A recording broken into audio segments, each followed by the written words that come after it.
In today's video, we are going to explore what kind of stimulus the brain may need in order to change a pattern of our posture, of our walking, so that we create some sustainable change. So I don't know about you, but sometimes when I feel my body, it feels like it's not quite balanced. Maybe my weight is a little bit more on one side, or I hang out on one side more than the other.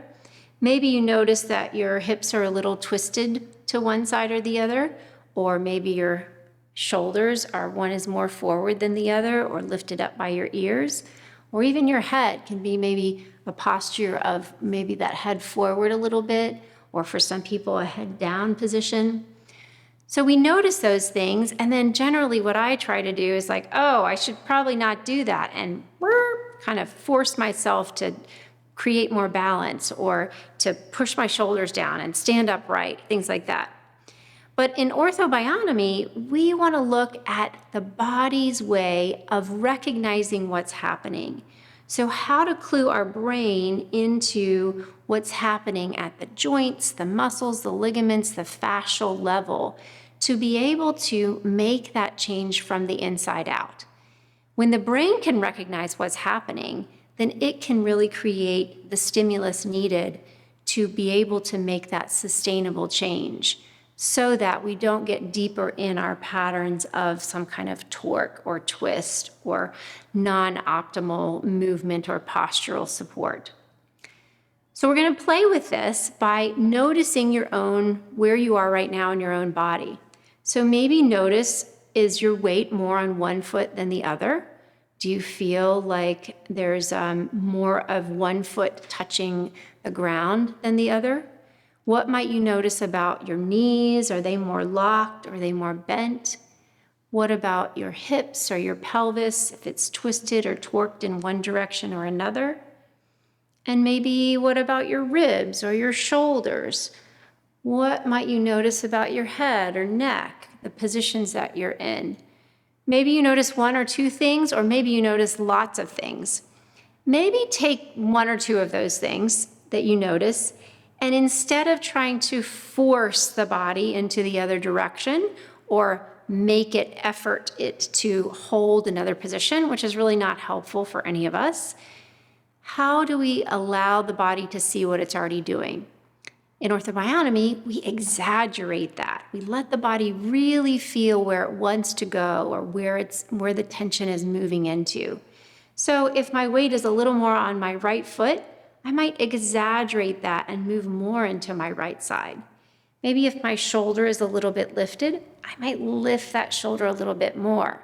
Or if my head is a little more forward, I might exaggerate that preference that the body wants to go.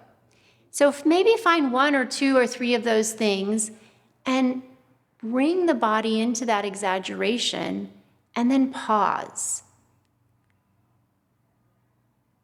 And allow the body to really imprint that sensory experience into your system.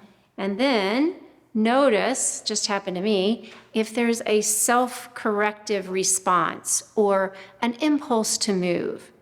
And as you feel that impulse to come out of it, just come out of it, however that is for you, whatever movement that happens for you.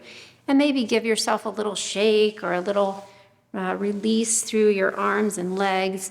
And then simply notice if that pattern is more prominent. Or maybe it feels easier to go to your left side when before it was only easy to go to your right. Do you notice any changes from that? See if you can pay attention to that and feel those exaggerations that may be the stimulus to lead to a self-corrective response in your own body. You can also play with this in walking. So it might be that in walking you feel like the weight is more on the insides of your feet, or maybe the outsides of your feet. Or maybe you feel the weight really, a lot of pressure on the right leg and less pressure on your left leg.